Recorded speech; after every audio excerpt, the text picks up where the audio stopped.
What is going on, guys? This is the second time making this video because I was stupid enough to leave my "Be Right Back" sign on during the whole replay of the other side of this review. Either way, we're going to start it off again talking about this is the Centurion Action 10. This is a direct replacement to the 4202 that was the old Tier 10 for the top of the tree on the British medium side. Centurion 10 is essentially a Cent Tier 9, or a Cent, I think it's a Cent 7, at Tier 9, at Tier 10. So it's basically a direct improvement of that tank. Turret, gun, speed, everything. Just straight up better. It's what you'd expect when you jump from an M46 to an M48. It's a newer model, so obviously it has to be better. It's like having a 2003 Ford Focus, and now you've got a 2016 RS. So yeah, obviously it's much better. With that being said, looking at the gun stats for it, you only look at the other ones, but it's .32, 2.1 second aim time, and on the right-hand side, which is a new feature of 9.15, you can actually see that it has 10 degrees of gun depression, and the rate of fire is 8.82 instead of the listed 6.98. So it's actually much higher because of Vince, Vince T, and BIA. So that actually increases everything to basically 1.8 aim time, 0.28 accuracy, which is really, really, really good. Especially for a Tier 10 medium tank, this is kind of what you expect. Everything about this tank is great. It slots in what I feel right in between the M48, and I think probably the best other one is maybe the AMX-30B. It kind of flies right in between those tanks, and that makes it really, really good. I think the M48 has like a very stable gun and very good DPM. The MX-30 feels sluggish, has great stability overall. If you just keep that turret straight and just use your basically lock the turret and turn the hull, not the turret and the hull. Even when you do that, you actually get no bloom, and that's amazing. Stability is absolutely it's insane. But everything about this tank in general is just straight up better than the Tier 9. And the reason why is, basically, it falls in line with the rest of the other tanks. And I have to fall back to the tank it replaced, the 4202, as I had a lot of experience in that tank. I played a lot of games in it. I kind of enjoyed it, so I kind of came into thinking that this tank was going to be more of the same, which it basically is. It's no different than the other tanks, and like the 4202 because it was different. I have a thing for liking tanks that are different, and like the M4 Ravioli, for example, which is basically a Tier 8 Firefly. That's what it feels like to me, so I play it just like a TD. Either way, though, the 4202 had basically the same thing. It had an APCR, but it didn't have a heat round. It had 2 Hesh rounds, which the Hesh did not work as intended. I'm assuming that Wargaming just couldn't get the model down correctly, and so therefore the tank just underperformed.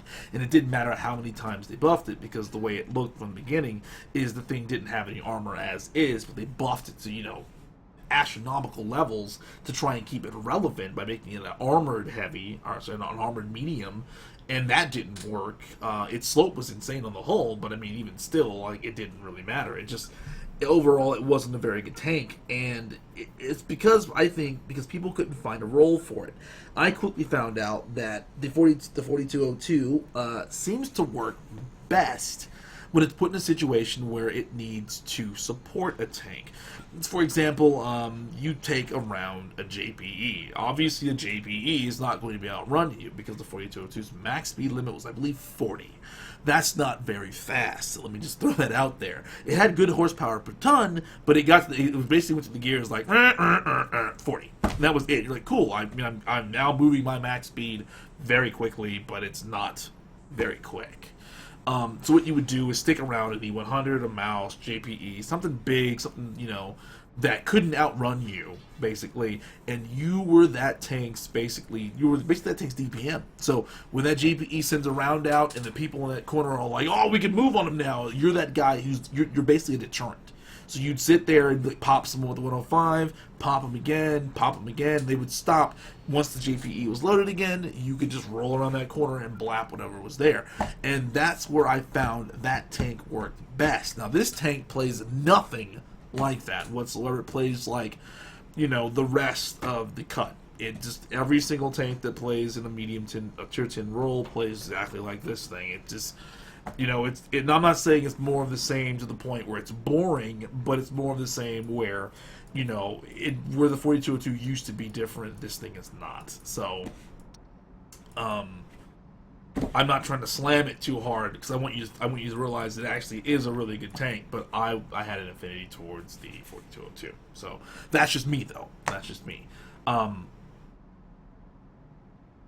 You notice though in this thing, and I almost forgot to mention it. You notice down below, APCR, heat, and HE, which is the Hesh round. The Hesh is free. The Hesh is a credit. It's credits. The heat is the premium round for this vehicle, and the APCR is standard. So the Hesh, you can see I bring 12 of those, 21 heat, and 35 APCR.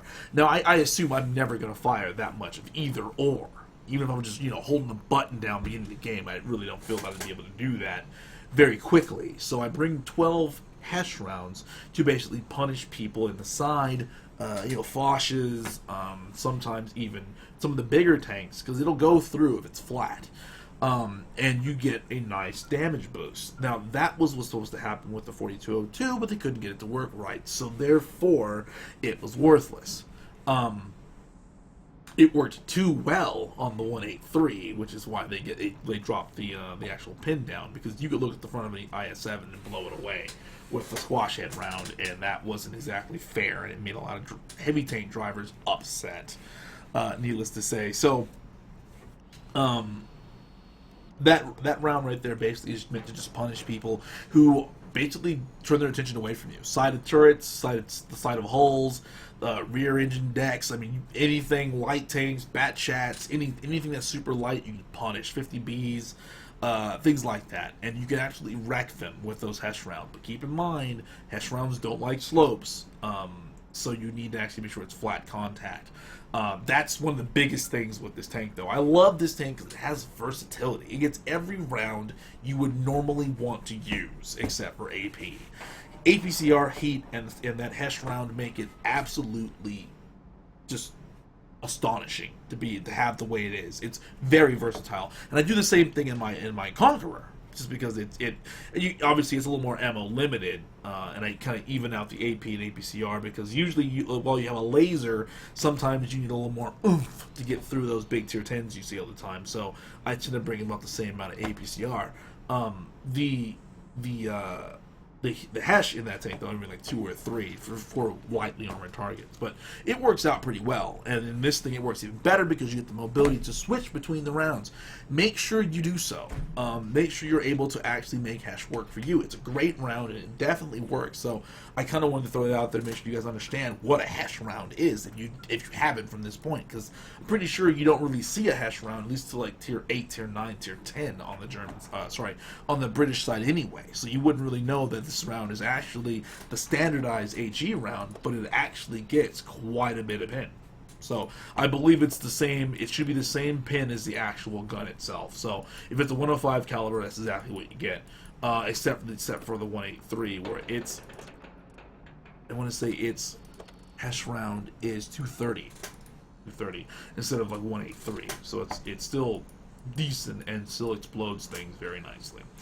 But anyway, let's move on to that replay. So let me put it on the back screen. Be right back, and then I'm going to close this down and open up the replay for you.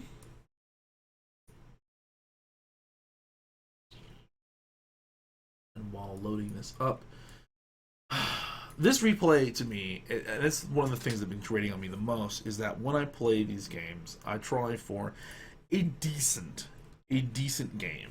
And by decent, I don't mean obviously my best game ever played, and I also don't mean specifically a loss that I could have probably won or anything along those lines. It's basically just me playing a game, displaying what makes this tank so strong. And in this game, I don't really use any of the gun depression it has or its hold down capabilities, but you get the accuracy side of this tank and how good it is to be able to drop rounds exactly where you want them to go. That is key. Let me just say that is absolutely key. Skip through the countdown really quick. And so being a medium tank, we're going to go to the 1-2 line. Not because it's the only option you have, but it makes the most amount of sense.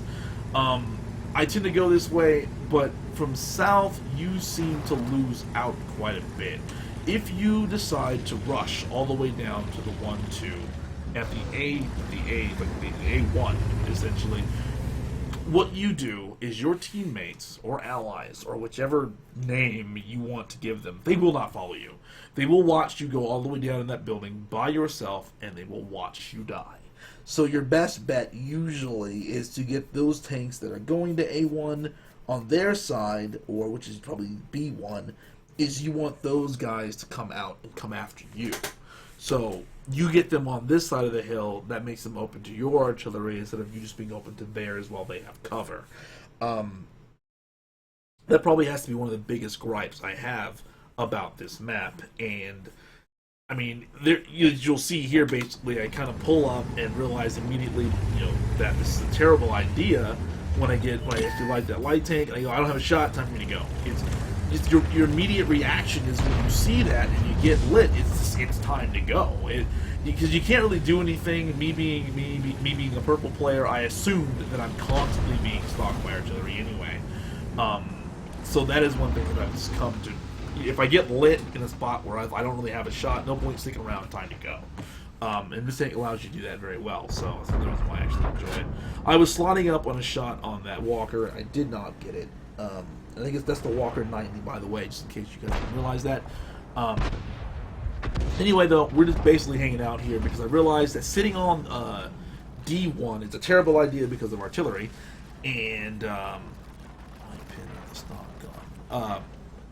Either way, yeah, so sitting up there is a terrible idea, and me getting a couple shots off on tanks that don't quite realize I'm here sounds like a better prospect than actually being shot at for no real reason. So we back off from the M41 and the imminent artillery strike that was probably going to come after me, and we put around in this guy. Just don't hit him. It's really displaying that accuracy there. Gonna drop a Hesh round at him though, and I keep the Hesh round loaded, expecting that to be able to go after this M41, and I do. So I catch him coming around this way. This kind of shows you the accuracy of this damn thing, because yeah, there you go. See, and I mean the shell velocity of these rounds also is very good. And down goes the Walker Bulldog. I love this gun. This gun is absolutely amazing, and I'm glad that it's on the majority of these tanks. I just hate the fact that it's so different between the tanks. So that's the only frustrating thing there, to be honest with you. But everything else is great. So basically a bunch of nothing. Again, this is me going back and forth to keep myself entertained.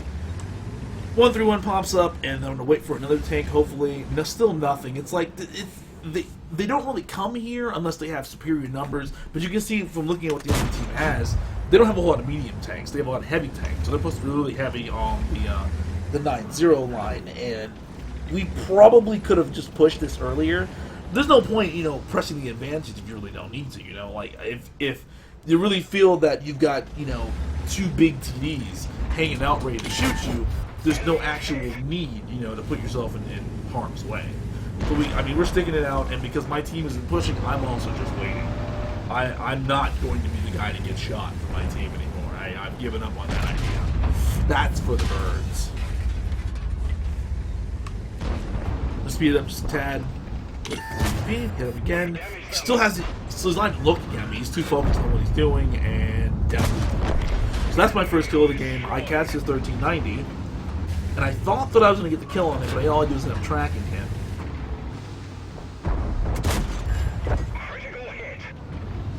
So then I aim it again, and my round doesn't get there in time, unfortunately. Oh, no, sorry, I did. I bounced him, because, 1390's armor. Silly me. Now we're going over here, and this is a very, very, very important lesson. I hit this 113, right? Look at his HP. There's 3 tanks around him.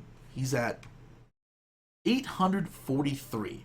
There is an IS-3. There is a 4202 and a T-62. All around this guy. I mean, he's completely surrounded, right? We're going to check back with him in just a moment. I move to take shots on the 132, or the 131. And I look back again and I go, wait a minute. They only managed to shoot this guy one time since I did this? I'm like, wait. No way 3 takes have done this. And then just all of a sudden the 62 dies. I'm like, are you in my brain right now, I'm just like, are you serious? So I back up, load, and just kill the guy to save these guys the trouble of attempting to kill him, because I don't know. I don't know what they're doing. So anyway, we speed up here, we find an E3, we're zigzagging a little bit, I'm shooting Hesh to try and track him. And I should have just gone left or right, but I stayed in front of him anyway. I'm a dummy. Moving around, I get to his rear, and I instantly realized that this was the wrong thing to do because that. And I'm like, oh, maybe if I keep backing up, artillery will miss me. Nope. Silly me, right? Silly me for trying to do that. So we basically finished this guy off, and I'm gonna hit him one more time, I think, and then I focus on something else. I think he dies right here, yeah. So artillery gets him, and I keep the Hesh loaded because I'm like, oh look, 2 artillery.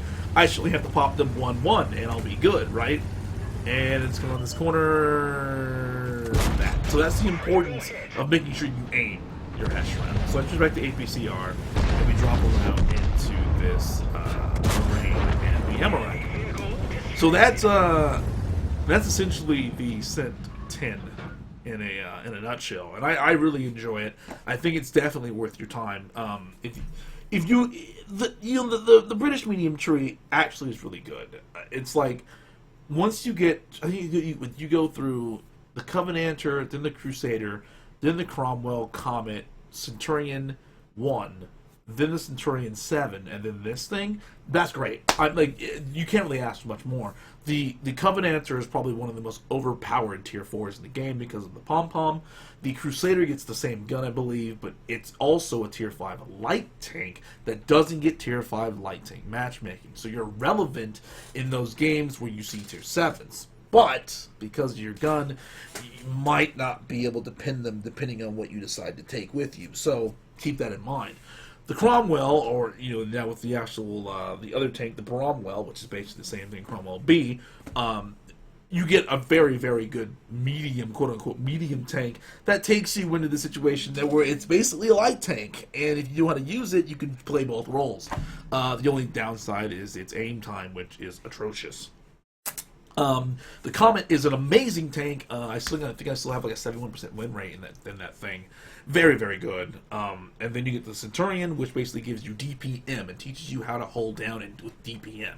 The 20-pounder it gets is absolutely amazing, and once you start putting rounds out with it, and the accuracy you get, I mean, the AP I want to say is one of the highest in the game, along with the APCR, which you really won't even need because I think it's like 220 or something like that. It's like the 100 mil on the 5100 is like 232, but I think you're still sitting like really high with the fact you don't really need to do that. The tier 9 gets more of the same, but I still prefer the 20-pounder on it. But I mean, if you're playing a support role, the 105 may just do just fine. Just don't get any brawl situations, and then you get this, which just sits at the top and just makes you feel like everything was worth it, unless the teams are so bad that you constantly keep losing. Then you go back down that line again to find something you actually can play and enjoy. But anyway, guys, that's it for this video. Thank you for watching. Please subscribe to me on YouTube. Give me a follow on Twitch if you liked it. Make sure you like this video as well. Until then, though, I will see you guys next time.